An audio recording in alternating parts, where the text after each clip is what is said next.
All right, we need to talk about a story that has just sent absolute shockwaves through Hollywood. It's a true tragedy, really, involving one of the most iconic figures you can imagine.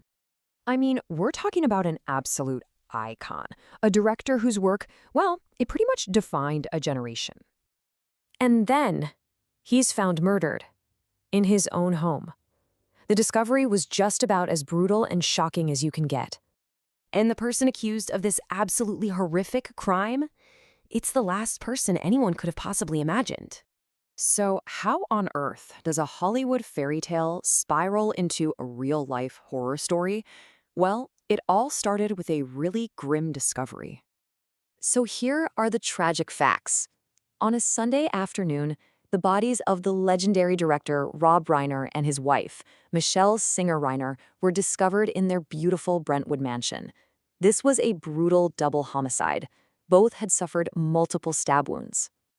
And the reason this just hit everyone so hard is because of who Rob Reiner was. I mean, he wasn't just some director. He was the mind behind some of the most beloved films of all time.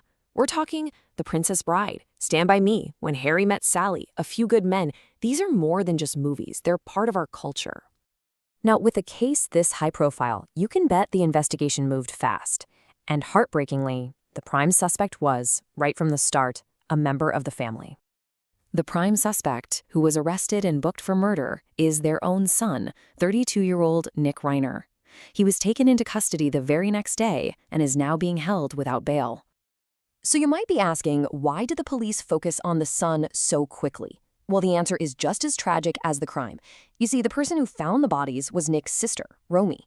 And the very first thing she told the police was that her brother was dangerous.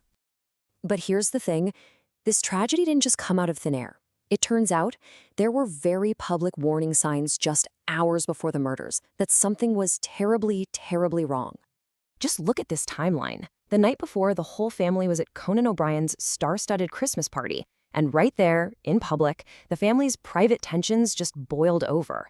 Witnesses said Rob and Nick got into a massive argument, and that Nick was acting so erratically it made everyone uncomfortable. Soon after, Rob and Michele left the party, and that was the last time they were ever seen alive. So, what was really going on behind closed doors? To even begin to understand this, we have to look at the family's long and difficult private battles. This quote right here, it gives you a heartbreaking look into their world. Sources close to the family said that Michele had recently told friends how much strain they were under. Her words were simple: "We were totally exhausted." And this really says it all, doesn't it? On one side, you have this glamorous public image.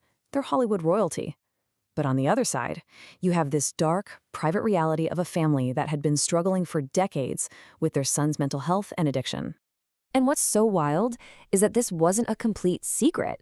In fact, they turned their painful reality into art.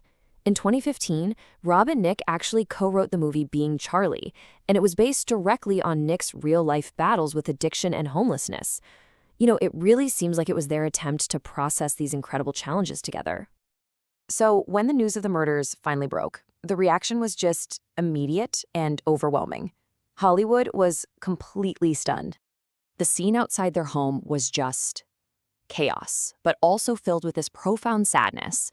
Close friends, Hollywood legends like Billy Crystal and Larry David were seen showing up just looking completely and utterly devastated. And the tributes, they just flooded in from everywhere. You had former President Barack Obama calling Rob Reiner a big-hearted genius, Stephen King, Ben Stiller, Jamie Lee Curtis. I mean, countless figures from entertainment, politics, you name it, all expressing their shock. Now, in the middle of all this widespread grief, a pretty controversial note was struck. President Trump tweeted about the tragedy, but he linked it to Rob Reiner's political activism. As you can imagine, that tweet was met with immediate and pretty intense criticism. You know, at the end of the day, this is so much more than just a crime story. It's really a story about a family's deep pain, all playing out on this massive public stage. It just forces you to ask, doesn't it? What are the hidden costs of a life lived in the spotlight?